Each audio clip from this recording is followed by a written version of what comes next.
general? Let's start with boat in general, and then I absolutely want to go to steamer next. So let's start with boat. Now, you're going to do some writing here. We're not just writing down boat. We kind of talked about it when I started with Alec and we went to the back.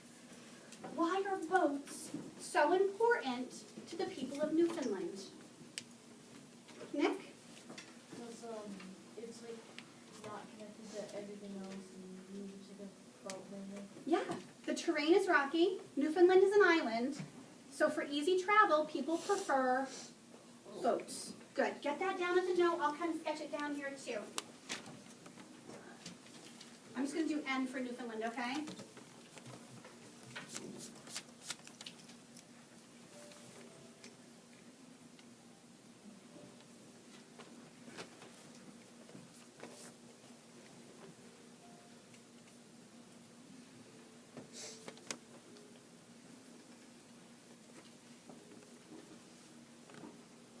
You can copy mine exactly if you want. If you want to write down your own, but in the same idea, that's fine too. I put down Newfoundland as an island and its terrain is rocky. It's easier to travel by boat.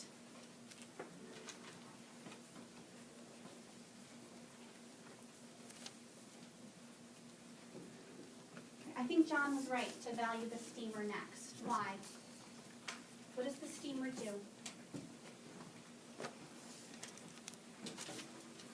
John? It's easier to travel what I see in a boat you control, not a boat controlled by the wind or waves. Okay, so it's kind of automated, but beyond that, what happens on the steamer, Austin? What does the steamer do? What's the purpose? It carries large groups of people from place to place. Excellent. It's probably not just transporting people. It's probably transporting objects. Oh, well, give me a good social studies term. Anthony, I'm sorry. Cargo would be one, but I was thinking something else. Nick?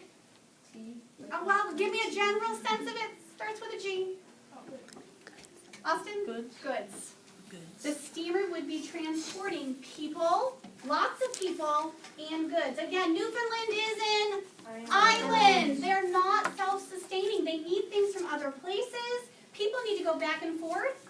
There's a pretty good distance between Newfoundland and the mainland. A steamer would be hugely important. So let's value steamer next.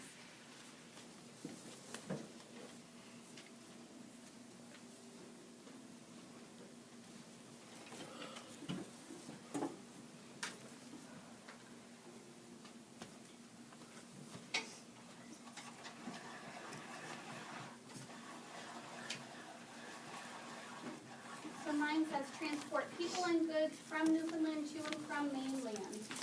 Something like that.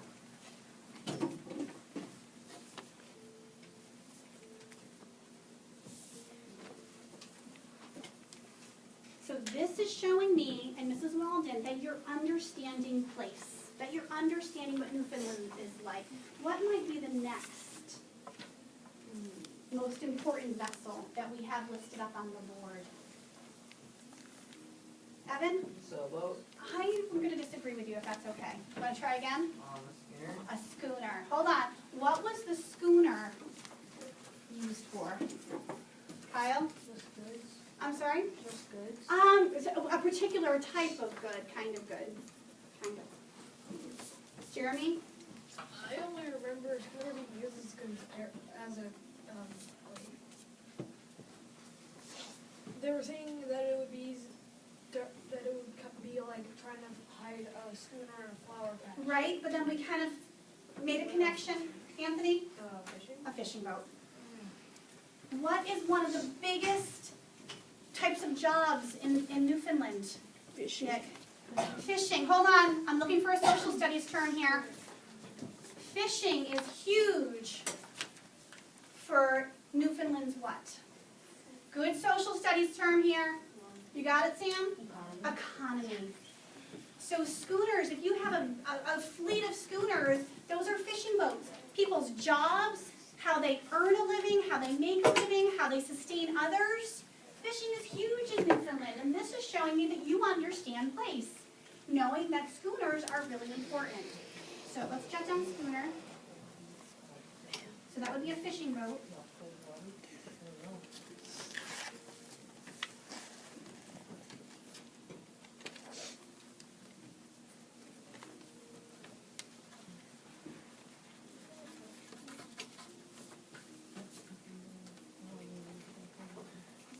So I had fishing boat. Fishing is a huge part of Newfoundland's economy. Behind? Oh, go ahead, go to the front, sweetie. All right, we're stuck with the dory and the sailboat. Thinking about those two, thinking about how maybe they were used in the book and how they were even described in the book, what might be prioritized next? Megan? The dory. The dory. Does anyone remember how the dory was defined? I actually asked you to write it down in your notes. We did dory equals, Kyle? Small flat bottom boat. Good. How did Maggie use it? How did Maggie use it, Austin? To row out to the iceberg to get ice. Excellent. It's a rowboat. It's a rowboat.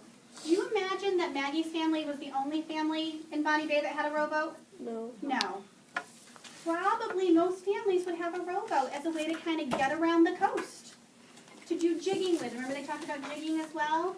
So a dory would be like a little boat for short water transportation.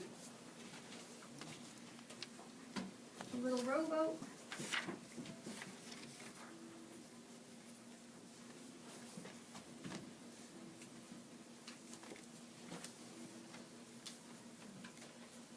A little rowboat for short water transportation. And last, the sailboat.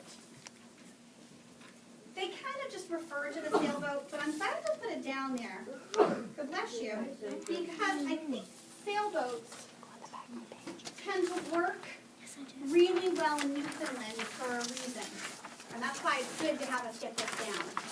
Let me say that again. I think sailboats work really well in Newfoundland for a reason. Do you know what I'm getting at, Anthony? Because it's windy. Because Newfoundland is so windy, sailboats are able to be powered. And Maggie's described Newfoundland quite nicely, right? The rock cliffs. How does she describe it? If you were like maybe out on the water or up on a cliff, how does she describe it? Do you remember, Ian? Like jagged. A little jagged. What else? Well, she said it a couple times. She said if you were up in an airplane, how would you see Bonnie Bay? Do you remember, Ev? A bird's eye view? From a bird's eye view, what would it look like, Justin? A quilt. A crazy quilt of all those colorful houses. So I think the sailboat, we can jot down this idea that it's really windy, that the boats would work well. People took sailboats out to be leisurely, to have a nice time out on the water. And Newfoundland is very pretty, too.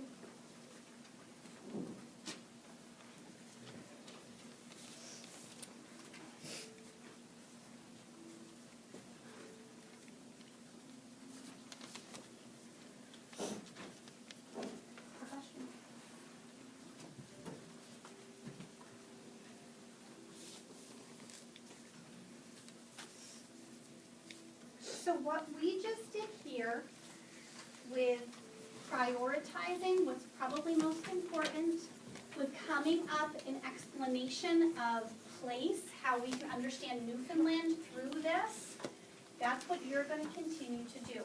In a moment, you're going to do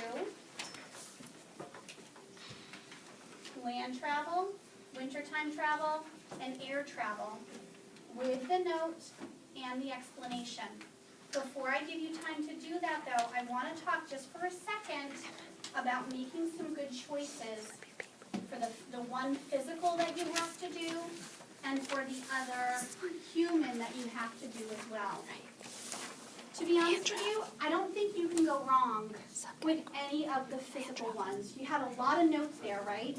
Mm-hmm. Let's talk about how you might do some chunking. So I want you to make sure you're picking a smart category in that you're able to chunk. Let's look at animals for a second. All of you look at animals. Just an example. Let's say you decide to do animals. What might be one subcategory to help you organize your writing if you were to choose to do animals next? Okay, so maybe like water animals, right? You might include the duck there, for example, right? What might be another subcategory, Austin? Birds. Maybe air animals? What else could you do, Evan? The blackbirds. So that would be like an air animal, right? Yeah, but the dark. Oh, just that might be a little bit too specific. Might be. Leandro? Land animals. Land animals. Oh, not just sheep. We talked a lot about this. Dogs. What did we talk about? The difference between think about domestic versus imported animals. Remember talking a lot about that? I think that would make for really interesting writing that's going to get you to place if you were to talk about the native animals that were there versus the ones that were imported. And usually the sheep, the horse, the dog that were imported, they were helpful to humans. And bottom line, they helped make money. That's huge. That gets into the economy then too. Again, I don't think you can go wrong with any of the physical ones. I think you're going to be nicely able to do some chunking. Look at the human ones. We did transportation. Before you pick a category, think about how you might do some chunking in order to get things organized. Think about, can you really explain how that gets to Newfoundland? I bet you could do that with heritage. I bet you could do that with some of the jobs, maybe the food and beverages. So just make a smart choice, okay? All right, what do you need to do next? Right now, before you leave, what do you need to do next, now that I'm done with my lesson? You just finished here. Sam, what do you need to do next? I would wait on that. We just did this. Kyle? Finish the rest of them. Finish the rest of them. Finish transportation so that you have that all set. Because we've kind of already done a lot of the work for you on the board, right?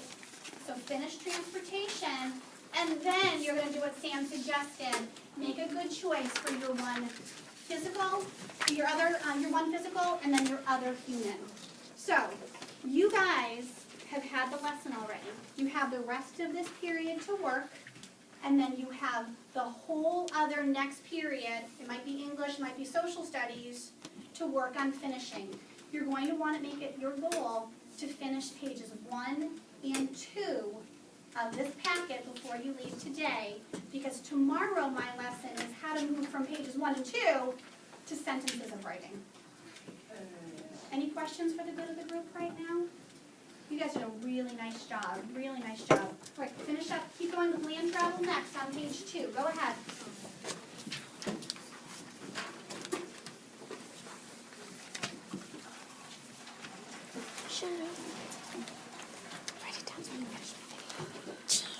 Okay, should horse and wagon be two different ones? I think you keep it together as horse and wagon, Okay.